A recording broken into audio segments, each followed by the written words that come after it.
Hi, you're listening to What's New Today, a podcast channel for kids and families about current events shaping our lives. This is your host Sangeeta, and today we talk about a very happy story from India. The successful rescue of 41 workers who were trapped deep inside a tunnel in a mountain. To begin with, they are safe and sound and now back with their families in excellent health.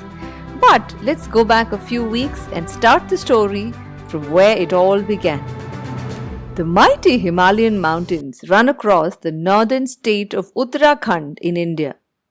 Along these hills are many temples strewn across a few villages and towns. Out of these, 4 temples are deemed quite significant for the Hindus, and these are called the Char Dham. The government of India thought it might be a great idea to connect all of these 4 temples, build roads through the mountains so that people could visit all of them quickly. And thus began a giant project called the Char Dham project.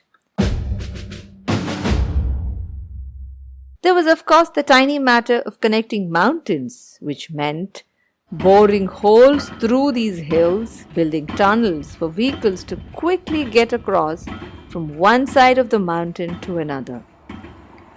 On the 12th of November, a group of 41 workers were working deep inside a tunnel. This tunnel was called the Silkyara Tunnel. They were all waiting to finish their work quickly and go on a short holiday that day, since it was Diwali. Diwali is a super fun festival for Hindus. It involves eating a lot of yummy sweets and lighting beautiful lamps. And just a few hours before their work was to end, they heard a deep rumbling sound from above. There had been a large landslide and a section of the tunnel had collapsed. The 41 workers inside the tunnel were unhurt, but there was absolutely no way for them to get out. Now, after this rumbling sound was heard, people in the neighborhood immediately alerted senior government officials, and a big rescue team arrived. The army, the air force, the members of India's disaster management team and some foreign experts all arrived. Along with them also came some giant drills. But before they began the rescue mission, the first thing they did was to drill a tiny little pipe through all that debris so the trapped workers had access to oxygen. Now, this pipe was about 6 inches in width, so you should imagine something as wide as the average melon, the melon fruit I'm talking about.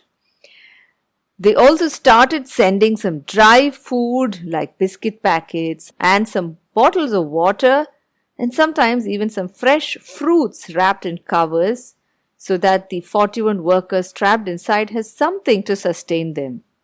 In the meanwhile, those giant drills were put to use. And they started boring a hole through the fallen pieces of debris.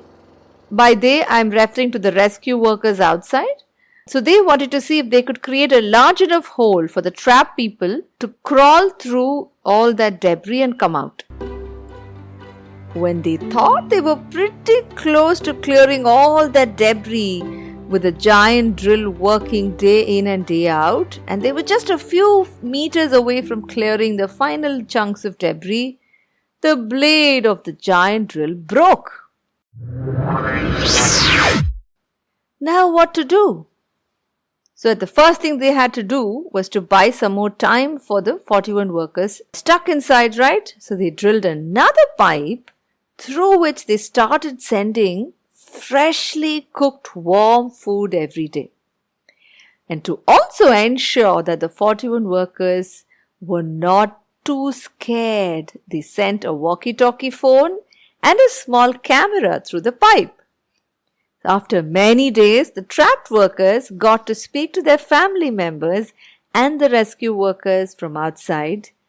And people from the outside could also see how these workers trapped inside were doing, because there was now a camera showing all of their faces and what the tunnel looked like from inside. Also, a group of doctors and psychiatrists who were waiting outside the tunnel, and they kept in touch with them every day. Imagine you were one of the 41 trapped inside. How would it feel? Scary, right? Plus, you might be a little bored.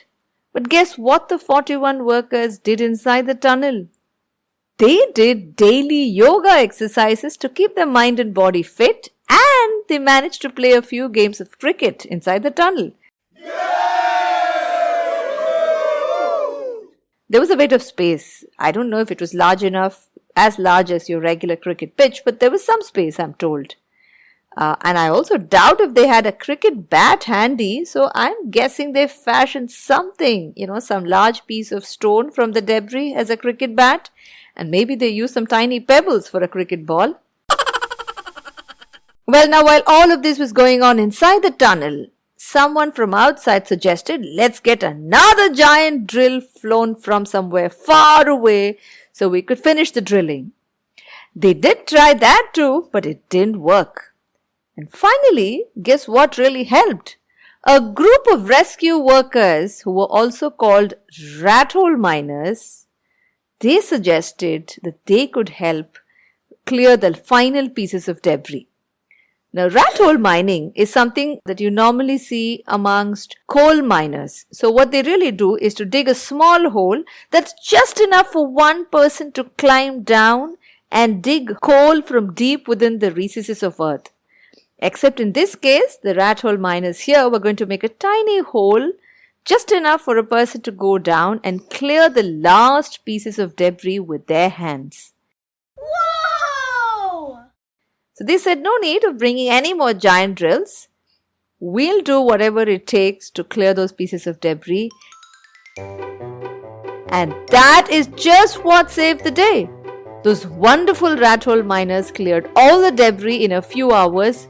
Some, I'm told, even worked non-stop for almost 24 hours.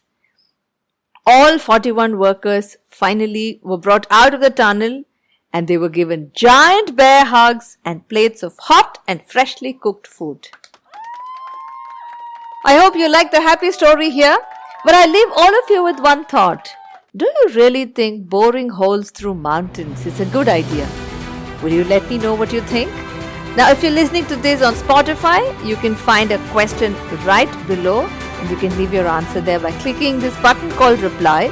If you're listening to this on any other podcast platform, I'd love to hear your comments. You can send me your thoughts via email at hello@wsnt.in. New episodes on What's New Today come out every Monday and Friday. Thanks for listening.